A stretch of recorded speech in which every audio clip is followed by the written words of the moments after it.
Hey there everyone, it's GG Sober Son. It's been a bit. I've been away on important, urgent family business. So, but it's all good. It's a beautiful day out here. Even though it's not so beautiful, it's still a beautiful day. June 22nd. If you have any doubt, just ask any of the older members of the AA group, and they will readily tell you that since they turned their lives over to the care of God as they understand Him, many of their problems have vanished into the forgotten yesterdays. When you allow yourself to be upset over one thing, you succeed only in opening the door to the coming of hundreds of other upsetting things. Am I allowing myself to be upset over little things? That's exactly it. I was just flying on the airlines, and so as soon as oh, it's been such a blessing. The message from my church last week was like, on Sunday was very much about how you gonna act. That's not what it was. It was something else, but that's the message I got. It's like, how are we supposed to act? Are we supposed to fret and wring our hands over the state of the, as it says in the big book, fret over the state of the nations kind of thing, or or are we supposed to be light and love? And so I got to the gate area of one of my flights, and there was woefully insufficient amount of seats. And my initial thing was, not enough seats, insufficient, and like really could have easily slipped into a grumpy sort of attitude. And so I stood there for a while, and I thought, you know what, I'm not going to stand here. I'm just going to, let me go sit on the floor over here against the wall, out of the way of the traffic going to the other gates and whatnot. I went and sat down, sort of sitting cross-legged next to my bags.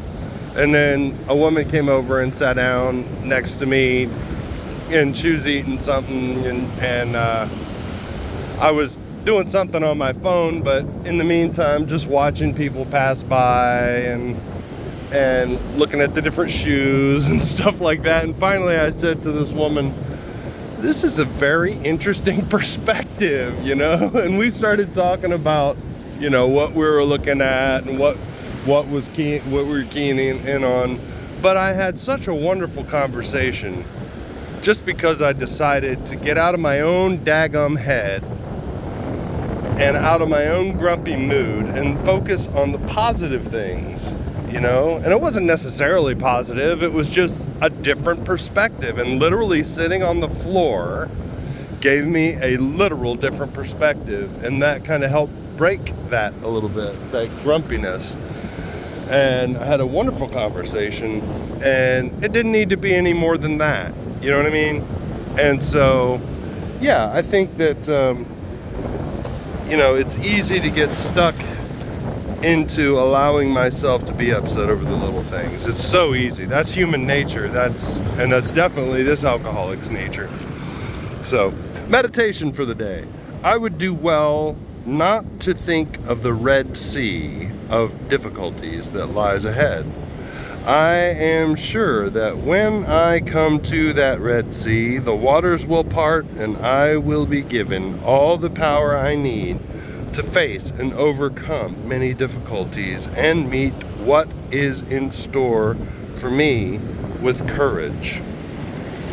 I believe that I will pass through that Red Sea to the promised land, the land of the Spirit, where many souls meet in perfect comradeship. I believe that when that time comes, I will be freed of all the dross of material things and find peace. Wow, a lot of very strong spiritual, biblical analogies drawn there, but I get what he's driving at. Yeah, I don't have to fear the future. Yeah, there will be difficulties for sure. But I know that as long as I let go and let God, things will smooth out. I'll have, I'll have the tools necessary to deal with them. Yeah, my tendency has been, okay, my history has been, now it doesn't have to be my future, I get it. My history has been that as I approach something, I'm trying to work out how God's going to answer my prayers or how God's going to act. Or I try to apply a formula to how it's supposed to go, and that never works well. I wouldn't advise it. So let go, let God. No, really, let go. Let God. No, for reals, let go, let God. Prayer for the day. I pray that I may face the future with courage. I pray that I may be given strength to face both life and death fearlessly. Now, I'm not going to tempt life and death. I got a buddy who loves to race very fast motorcycles on a track. And, the crotch rocket motorcycles. And he was winning a race and about to lap yet another guy on this race. I don't know how many miles the race was, but he had been going for a while and something went wrong and he severely broke his arm and punctured or broke a rib, and something else just went flying. And thank God he made it through. But sorry, not gonna do it. I got another buddy on a motorcycle who was trail riding and broke his leg severely. He could have, both of them could have lost their lives. And as much as I've often thought that, hey, if I'm gonna go riding a motorcycle, I'd rather do it on a trail than on a street around other cars. It's just as dangerous.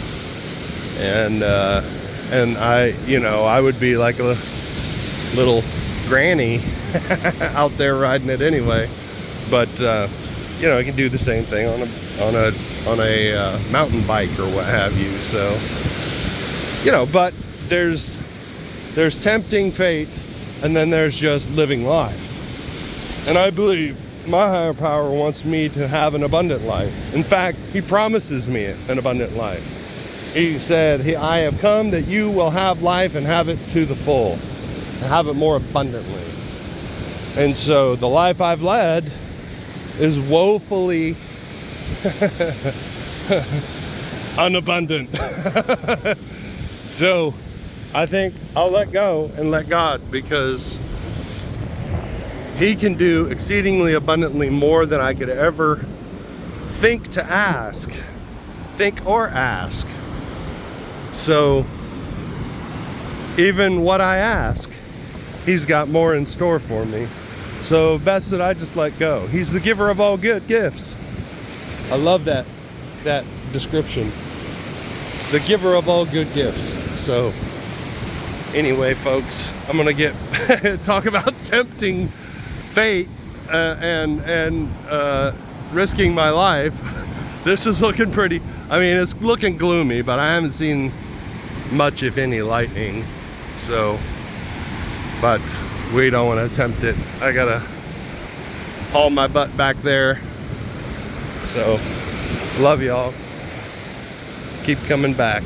Look up, aim up, rise up.